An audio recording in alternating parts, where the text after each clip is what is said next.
No mutta morjesta. Täällä alkaakin olemaan Kalliomäen tiluksilla kevät parhaimmillaan. Ja jos sen tietäisi, niin voisin veikata, että edetään jo juhannusta. Sen verran komeita keliä on tässä huhtikuun loppupuoliskollakin riittänyt. No mutta leikkisikseen.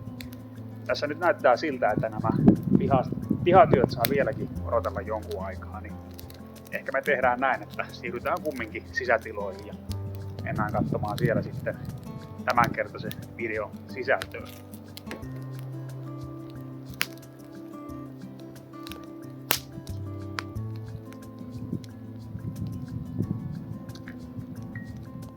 No niin, sisälle ollaan päästy ja täällä on onneksi leiviuunin kylki lämmin. Tätä on taas tullut nyt lämmitettyä oikeastaan joka päivä, kun tuossa välissä jo lämpäsi sillä lailla, että ei tarvinnut kuin joka toinen päivä lämmitellä, mutta näin se taas sitten vaan kylmeni.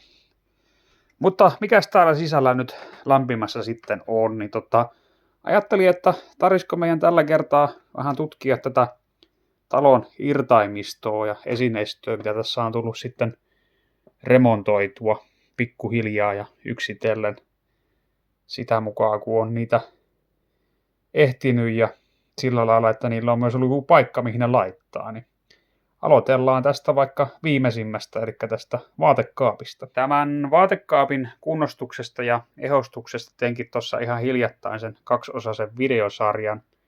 Tämä on sen verran tuore tapaus, että en lähde ihan perusteellisesti nyt käymään läpi tässä, että mitä tälle tuli tehtyä, mutta tuolla lailla lyhyesti kerrottuna, niin kaikki nuot ratkenneet liitokset tuli liimattua uusiksi, kun tämä oli siis ollut aiemmin kylmässä porstuassa vaatekaappina, niin se oli sitten vuosikymmenten saatossa jonkun verran kärsinyt, mutta tosiaan ne liimailut ja sitten pintojen hionnat ja uudet pintakäsittelyt, että tässä on nyt tommonen petsi päällä ja siihen tarvitsisi varmaan vetää joku öljylakka vielä päälle, että petsi pysyisi vähän paremmin kunnossa sitten.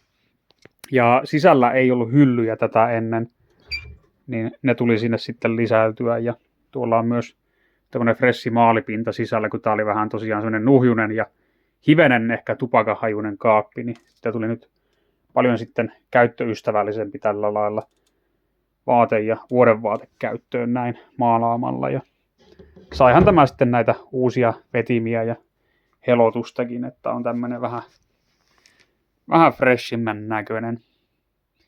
Mutta joo, jos tämä kaappi tai kaapin kunnostus kiinnostaa, niin se löytyy se videosarja tuolta kanavan puolelta. Seuraavana meillä on tämä talonpoikais Biedermeier-tuoli, joka tästä nyt hienosti näkyy. Ja tästä voidaankin nyt varmaan aika hyvin päätellä, että tämä on niin sanottu vaatetuoli, mutta ehkä me otetaan nuo vaatteet siksi aikaa tuosta pois, että tarkastellaan vähän, että millainen se sitten on.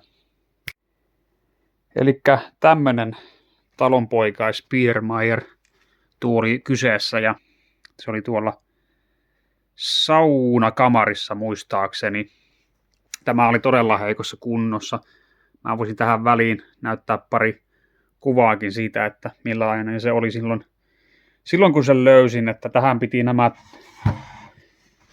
jalkojen liitokset kaikki. Mennään johonkin vähän valoisampaan paikkaan.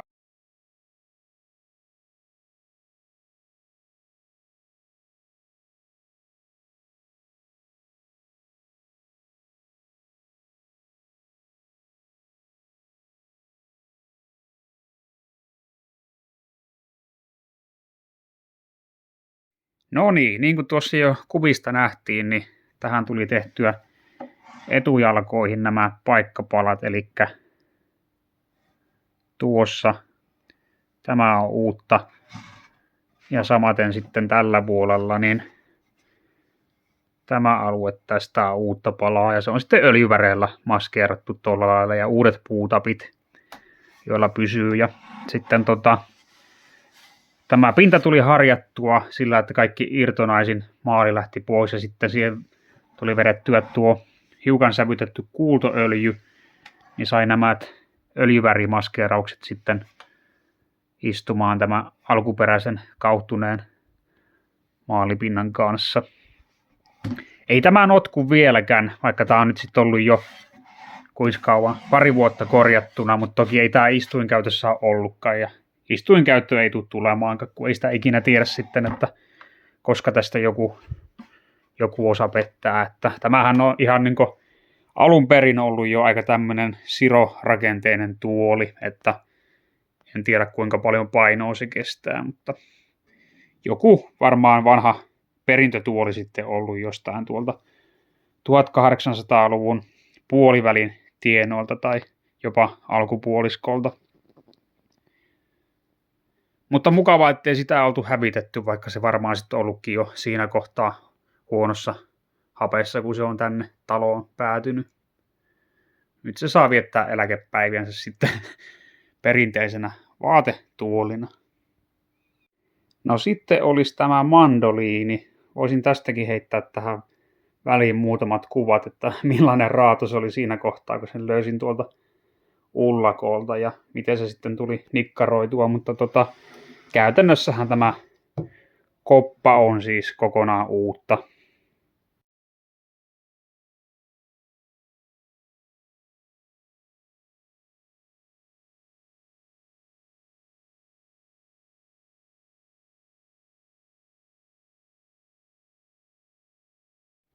Sehän oli se alkuperäinen koppa ihan semmonen viilu tai vaneriboksi, tai mitä siitä nyt jäljellä oli, ja ajattelin, että jos siihen tekisi nyt ihan tämmöisen umpipuisen kopan, ja tämä on nyt sitten tuommoista tervaleppää, ja siinä on oikein kiva loimukuviokin, että ihan nätti tuli, että vaikkei tämä nyt välttämättä mikään ihan ykkösluokan soitin ole välttämättä, niin ihan kaunis se ainakin on, että hiukan tämä olisi saanut olla ohuempi tämä koppa, että siihen tuli hiukan turhan paksulti jätettyä vahvuutta.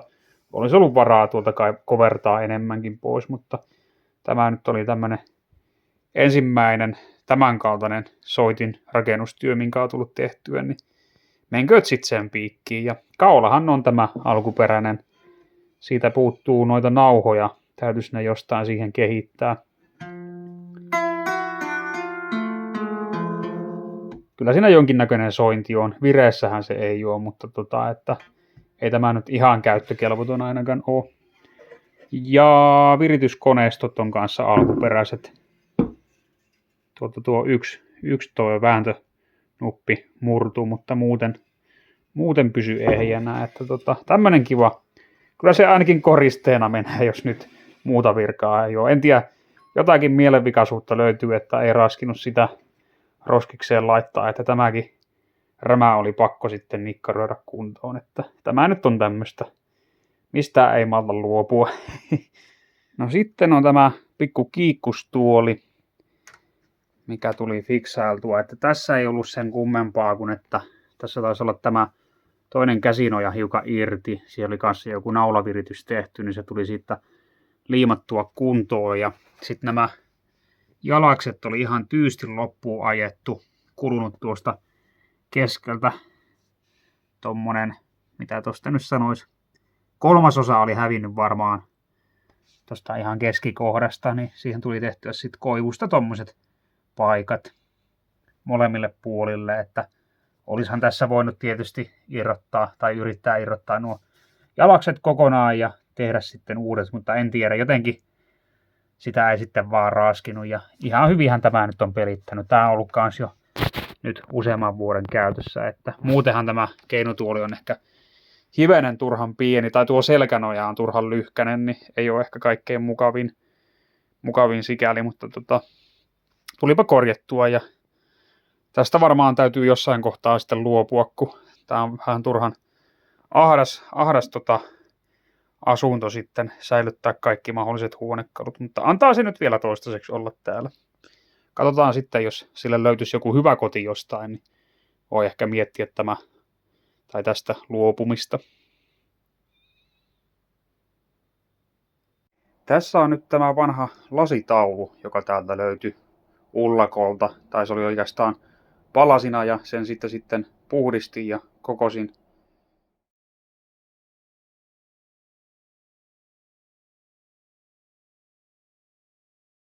Melkein kaikki palat siitä löytyikin, että muutama pieni sieltä täältä puuttuu. Niin, pistin sen sitten puulevyn päälle, etupintaa uusi toinen lasilevy ja sitten kehykset ympärille, niin sai siitä tämmöisen taulun pelastettua vielä.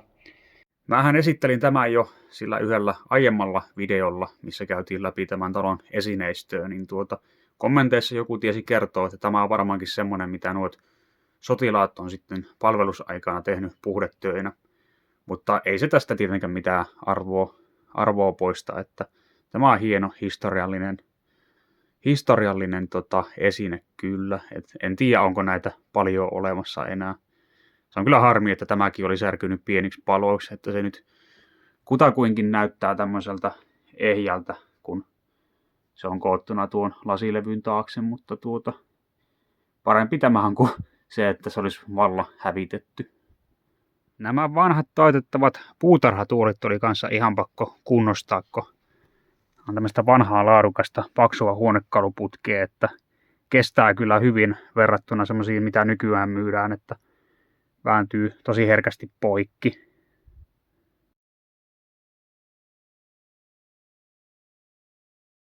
Eli näissä sai toi runko semmoisen kevyen hionnan ja fosforihappokäsittelyn ja uutta maalia pintaansa ja muoviset rikkinäiset käsinojat vaihtui tämmöiseen lehtikuusesta tehtyihin ja sitten nämä uudet istuinosat tai tämä verhoilu, että niitä en kyllä tehnyt itse, että ensimmäiset versiot teki tuo täti, mutta siinä oli mulla vähän valittuna huonoa kangasta, niin se venahti sitten, vaikka verhoudut oli muuten tosi hyvin tehty ja sitten tuo meikäläisen parempi puolisko teki sen tärin tekemän verhoilun mukaan sitten uudet vähän paksummasta tämmöistä patjakankaasta, mikä on sitten vielä taitettuna kaksin kerron, niin se on nyt aika mukavasti kestänyt. Kyllä sekin hiukan niin antaa periksi, mutta hyvin pitkälti palautuu aina siihen samaan muotoon. Se ensimmäinen oli semmoista kangasta, että se jäi sitten ihan roikkumaan tonne alas eikä ikinä palautunut muotoonsa. Mutta nämä on tosi kivat. Näppärät tuolit saa mukavasti talveksi varastoon. Tästä Continentalin peltikyltistä nyt en tiedä sitten, että lasketaanko tämä irtaimiston kunnostukseksi, kun lähinnä silloin, kun ton aikanaan saunarakennuksesta löysin, niin korjasin heti talteen, kun hoksasin, että se näytti aika vanhalta ja arvokkaalta, niin mietin, että pitää tehdä sillä joku kehys tai tausta, niin tuli sitten tehtyä tämmöinen vanerilevy, johon se on ruuvattuna ja kyllä se jotain ehkä hienompaakin, arvokkaampaa ansaitsisi, mutta se nyt on toisaalta muutenkin tässä vaan väliaikaisesti ollut varastossa tämä tupakeittiön seinällä, että komea kylttihän se on ja tommonen historiallinen esine kaikin puolin, että keksitään sille varmasti jotain hienompaakin käyttötarkoitusta tuossa tulevaisuudessa. Jaha, tarvisiko meidän sitten mennä vielä poikkeamaan verstaalla? Mennään katsomaan muutamaa keskeneräistä työtä, mitä siellä on.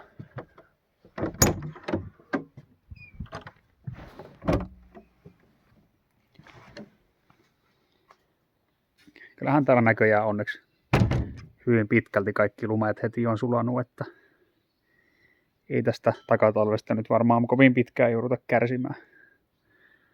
Mutta jep, jatketaan matkaa. Tässä on nyt sitten toinen näistä talon vanhoista 60-luvun nojatuoleista.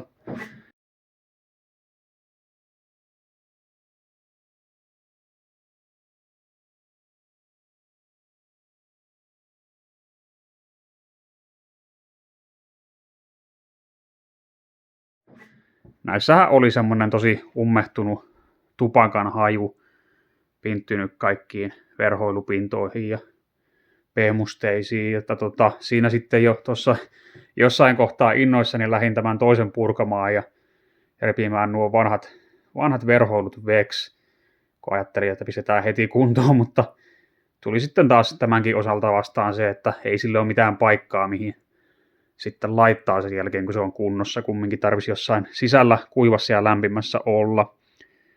Mutta tuli siitä nyt kumminkin ne vanhat verhoilut ja sitten tästä toisesta revittyä, että niissä oli laitettu jossain kohtaa jo uudet verhoilut, semmoinen vähän järkynvärinen, joka oli sekin jo päässyt vähän kulumaan. Ja sen alla oli sitten se alkuperäinen semmoinen harmaahko verhoilu, joka oli sitten puhki kulunut monesta kohtaa, että ei niissä nyt mitään menetettävää ollut sen kummemmin, että tuli sitten hoidettua tämä työvaihe alta pois jo.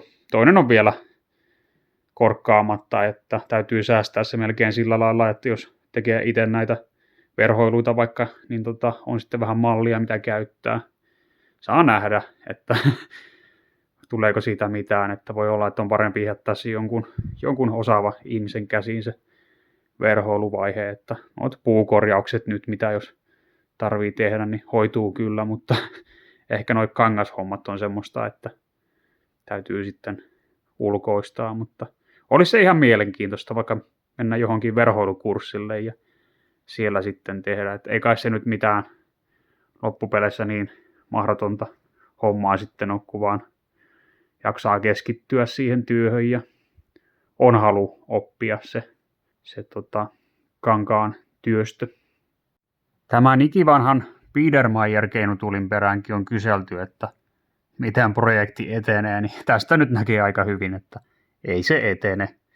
En oikeastaan nyt sitten näe järkeä lähteä tekemään tälle yhtään mitään ennen kuin on tälle varma loppusijoituspaikka tiedossa, kun sen verran tyyläs projekti, että ei sitä viitti ihan vaan huvin vuoksi tehdä ja sitten laittaa johonkin kylmään säilöön, että kyllä se sitten tarvitsisi saada joko myytyä tai ainakin löydettyä joku fiksu säilytyspaikka sille, jos tämän vaivan näkee, että tämän tästä restauroi.